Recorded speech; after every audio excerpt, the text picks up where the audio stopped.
Hello? Zed? Arendelle? No, Yeah. I'm here. You guys are so quiet.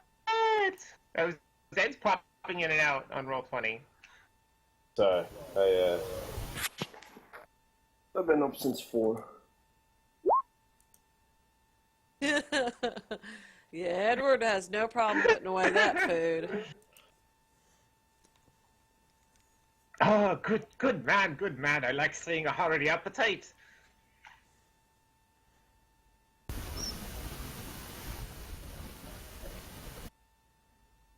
And seeing Edward eating so heartily, she goes and she cuts this big wedge of cake and sets it scoots it on it off her platter onto his trencher. Hell yeah.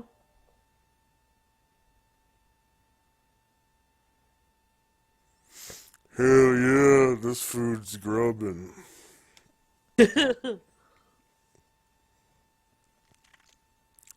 Thank you, Mama.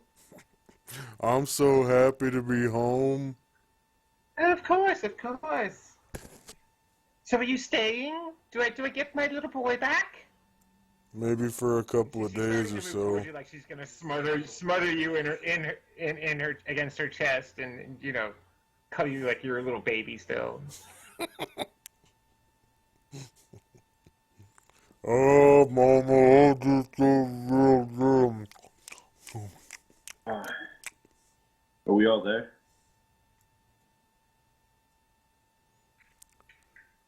Guys, Yeah. later I'll have to show you what this dance is that me and my friends invented. It's called the Truffle Shuffle.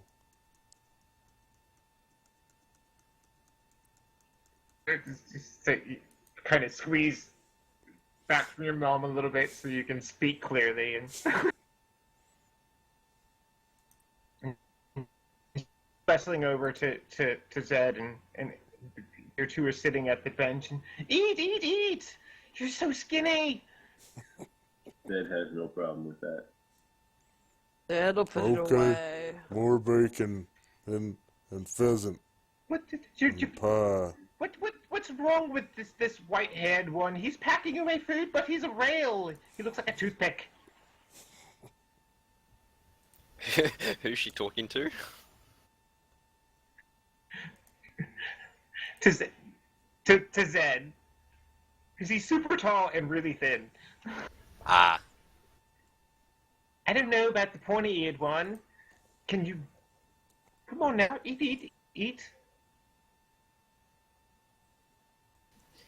Arendelle raises an eyebrow at the comment, sort of thinking to himself, pointy-eared one.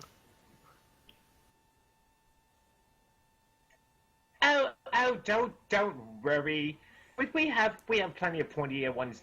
Well, they're not as long and pointy as yours, but there are several pointy-eared ones that study at the academy with us. We do a little bit of lessons now and then. I suddenly feel self-conscious of my ears. Good. Hey, but they're so nice and long and shapely, and they're rather pretty and cute, you know. As are you, and she pinches your cheek. And now Arendelle is starting to feel really uncomfortable. Kind of wishing he would sort of just shrink away and disappear. Oh, eat more food. You'll feel better. Yes. You've obviously never been in a Southern lady's kitchen. No, don't be shy. Eat up. Huh? Is it that obvious? Get you some pound cake. You'll be fine.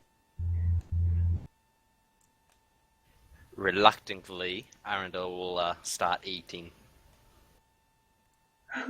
Don't you elf folk like birds? It's a fabulously delicious meal, and obviously it's very obvious that from how she's kind of pestering you guys that she's very proud of her cooking, but she's also anybody she has this attitude that anybody that comes through the door is a child that she needs to take care of, and she this is the dominant attitude in how she's interacting with everyone. And, so, Get you some butter beans. You'll be fine. I'm imagining a meal that you'd get at Applebee's. Eat you some of that fried okra. It tastes real good. I did not know what okra was until I was like, Where was Edward was from here too, wasn't he? Or no, came through Edward from was here? from a village Or outside of. No, Edward was from a village just outside of Dorothy Falls. oh, that's right. And One of the he was quarry coming to here towns for that- something. Right. Well, he heard the rumors about the great crater and being a stonemason and interested in rocks and stuff. He wanted to see if he, the stories. He's thinking, oh, is there this meteorite? Is there a sky stone, a sky iron that he could maybe find? And that was one part of his Gotcha. getting out Okay. of town story. Okay. So, Eat you some collards. You'll be fine. Get you some butter beans. Oh, So- that was delicious, ma'am. you guys, you have your supper, and she fusses over everyone. Just Mom is fussing over everyone constantly, and every now and then, Antixis' dad kind of reins her in a little bit from her enthusiasm, and when she starts to seem to be almost getting to the point where she's interfering with the three of you eating, Antixis is kind of, this is Mama, and he's letting her do her thing, and the rest Antixis' dad finally says, Mama, why don't you go on up and get some beds ready for our guests, and boy, it's freshen up the bedding. He's been gone for months, and we take care of our guests. Go. And he shoos her on up the stairs, and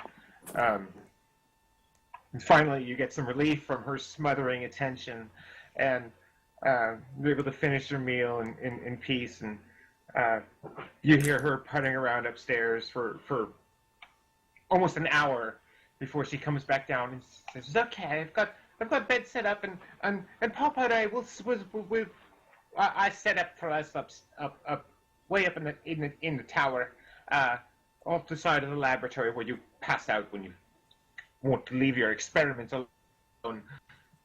Kind of scolding him at the same time, and the big one that saved my boy, and the tall skinny one, you can use the beds in our room, and I set up an extra spot for the one with the pointy ears to sleep, and set up an extra cot in the couch, and then takes us his room, and so she's very intently, she's wanting you guys to come up, and so she can show you where you'll be sleeping, and she, and bring all your stuff and set it down up in the room so it's out. I don't want someone coming to visit and tripping over the gear.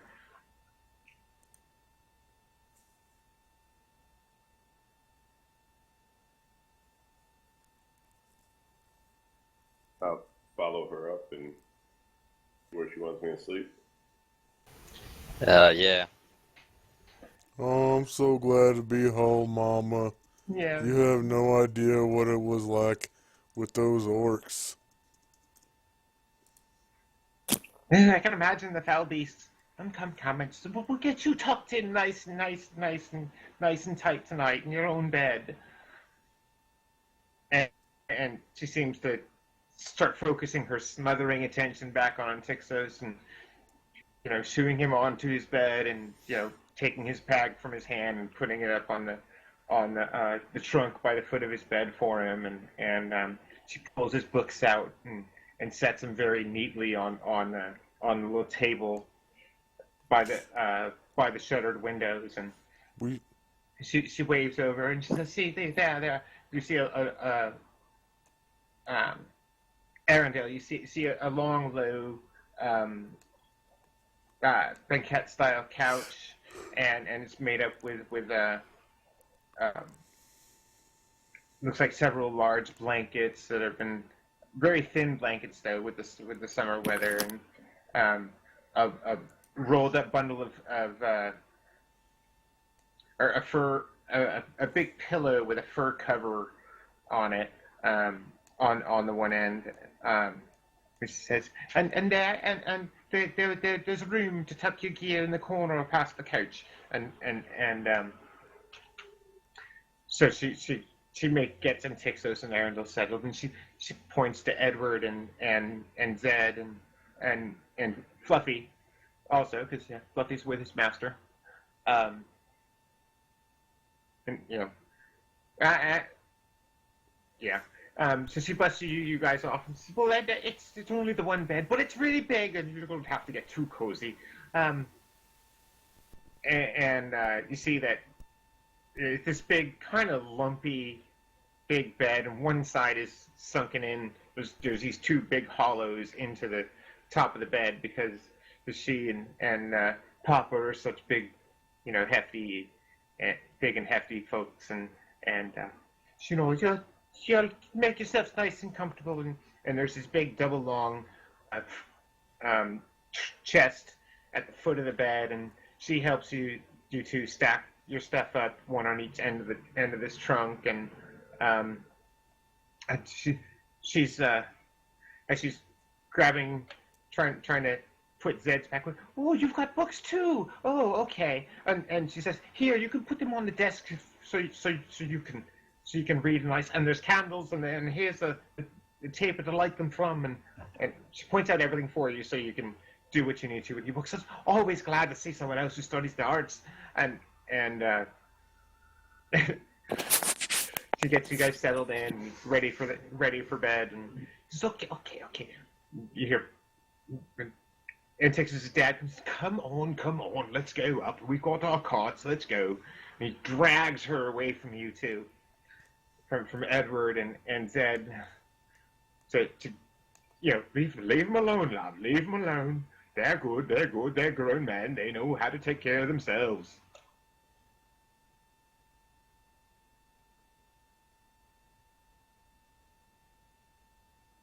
I call Big Spoon.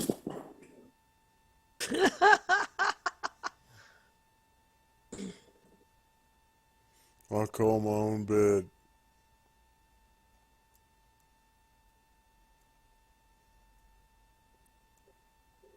Okay. Edward's just trying to figure out how he's getting out of his plate mail. Stand back as I loosen up these straps. Pop.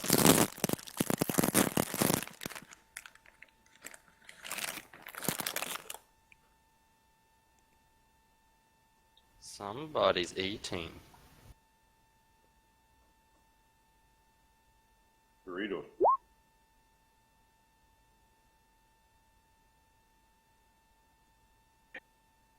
Yep. I was about to say we were to call it for the night, and we will pick it up in the morning. Thanks, the guys. second day of the new year.